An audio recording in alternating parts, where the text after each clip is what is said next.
নমস্কাৰ বন্ধু বান্ধৱীসকল, সকলোৰে খবৰ নিশ্চয় ভাল আৰু মোৰো ভালে আছোঁ। তো আজি বহুত দিনৰ এটা ভিডিঅ' আপোনালোকক আপডেট লৈ আনিছোঁ, কাৰণ মই অকণমান বিজি হোৱাৰ কাৰণে মই আপোনালোকক ভিডিঅ' দিব পৰা নাছিলে আৰু বহুতে মোৰো বৰিং লাগিছে। আপোনালোকক ভিডিঅ' নিদিলে মোৰ কিবা কিবি যেন ভাল নালাগে। তো এইটো কাৰণে আজি নতুন এটা আপডেট লৈ আনিছোঁ, যিহেতু আপোনালোকে নিশ্চয় গম পাইছে। আৰু যোনসকল ল'ৰা ছোৱালীয়ে হয়তো চাকৰি পাওঁ বুলি হৈও নাপালে বা নিজে ভাবি থৈছিলে মই এইবাৰ পাম বা আৰু এতিয়া মোৰ বিশ্বাস আছে বুলি এনেকৈ ভাবিছিলে, তো তেওঁলোকে হয়তো নাপালে বা তেওঁলোকে মোক কমেণ্ট কৰি আছিলে, দাদা আমাৰ ছেকেণ্ড লিষ্ট কেতিয়া আহিব বা ছেকেণ্ড লিষ্ট অহা কথা আছে নেকি, যোনটো 202টা পষ্ট ৰাখি দিছে তেওঁলোকে। আৰু এই 202টা পষ্টৰ ছেকেণ্ড লিষ্ট আহিব নেকি বা নতুনকৈ কেতিয়া আহিব, গোটেইখিনি আমি ইয়াতে জনাওঁ। আপোনালোকে যদি ভিডিঅ'টো ভাল পায় লাইক কমেণ্ট শ্বেয়াৰ কৰি দিব। তো এতিয়া আমি আৰম্ভ কৰোঁ। আমাৰ নতুন পষ্ট কেতিয়া আহিব, নতুন পষ্ট আমাৰ CM ছাৰে ঘোষণা কৰিছিলে নৱেম্বৰ 1 ফালে আমাৰ নতুন পষ্ট এডভাৰটাইজমেণ্ট অহা কথা আছে। আৰু তাৰ ওপৰত হয়তো মই বেলেগকৈ বনাবলগীয়া নাই। বহু ইউটিউবাৰে তাৰ ওপৰত ভিডিঅ' বনাইছে, নতুন ভেকেঞ্চি কেতিয়া আহিব, কেনেকৈ আহিব, কি বিভাগৰ আহিব, গোটেইখিনি আমি ইয়াৰ নেক্সট ভিডিঅ'ত মই জনাম। আৰু আজি এই ভিডিঅ'ত আমি জনাম যোনসকল আচলতে হয়তো আছাম পুলিচ ABP চিলেকশ্যন নহ'ল, তেওঁলোকে হয়তো মোক কমেণ্ট কৰি আছিলে বাৰে দাদা আমাৰ ছেকেণ্ড কাটৰ লিষ্ট কেতিয়া আহিব বা ছেকেণ্ড ফাইনেল মেৰিট লিষ্ট কেতিয়া আহিব, তাৰ ওপৰত এটা ভিডিঅ' বনাব বুলি কৈ আছিলে। তো তাৰ ওপৰত এতিয়া কোনো ধৰণৰ এতিয়া আপডেট অহা নাই। আপোনালোকৰ কমেণ্টৰ ওপৰত মই ৰিপ্লাই কৰিব সদায় বিচাৰোঁ। আৰু 202টা পষ্টৰ বদলি তেওঁলোকে হয়তো হাইকোৰ্ট কৰিছিলে বা হাইকোৰ্টে 5,582টাৰ ভিতৰত মানে 202টা পষ্ট ৰাখি দিছে।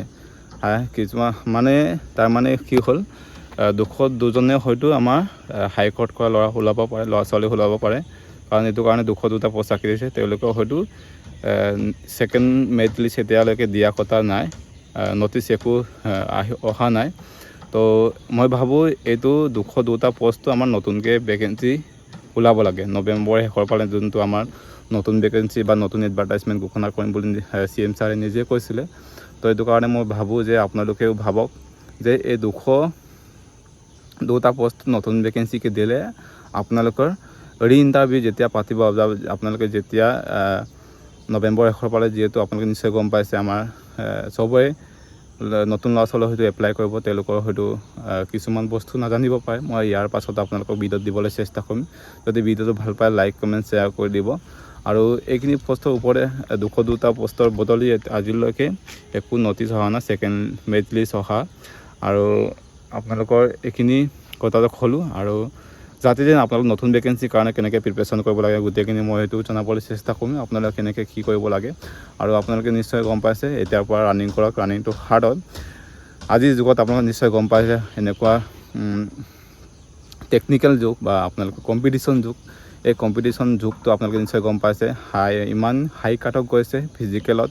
আপোনালোকে নিশ্চয় গম পাইছে ফিজিকেলত ইমান হাই কাটক গৈছে, আপোনালোকে ভাবিবই নোৱাৰা হৈছে মই কিমান পাম বা মই কেনেকৈ ৰানিং কৰিলে কেনেকৈ বাৰু মোৰ কোৱালিফিকেশ্যন হ'ব পাৰে বা মই চবতে এক্সেলেণ্ট মাৰিলেও মোৰ ভাবিবলগীয়া হৈছে যে মোৰ নাম আহিবগৈ নাই। ঠিক তেনেকুৱা ধৰণৰ হৈছে, কাৰণ ইমানেই ল'ৰা ছোৱালী আহিছে যে ইমানেই ল'ৰা ছোৱালী আজিকালি কম্পিটিশ্যন হৈ পৰিছে যে আপোনালোকৰ 100ৰ ভিতৰত আপোনালোকে 99 পোৱা ল'ৰাটোৱে ওলাইছে। তো তেনেকুৱা ল'ৰাও ভাবিবলগীয়া হৈছে যে মোৰ নাম আহিবগৈ নাই। ঠিক তেনেকুৱা ধৰণৰ হৈছে। তো এইটো কাৰণে আপোনালোকে টেনশ্যন কৰিব নালাগে। অহা নতুন ভেকেঞ্চিৰ কাৰণে এতিয়া আপোনালোকে প্ৰিপেৰেশ্যন কৰি থাকিব লাগে ভালকৈ। তো ৰানিংটো সিমানেই হাই কাটক গৈছে, আপোনালোকে ৰানিংটোৰ কাৰণে বহুত চেষ্টা কৰে। ৰানিংটো পূৰা হাৰ্ড হয় ফিজিকেলি। তো আপোনালোকে এইখিনি কথা কৈ থ'লোঁ। তো যদি আপোনালোকে ভাল পায় লাইক কমেণ্ট শ্বেয়াৰ কৰিব। যদি নতুনকৈ চেনেলটো আছে ছাবস্ক্ৰাইব কৰি দিব।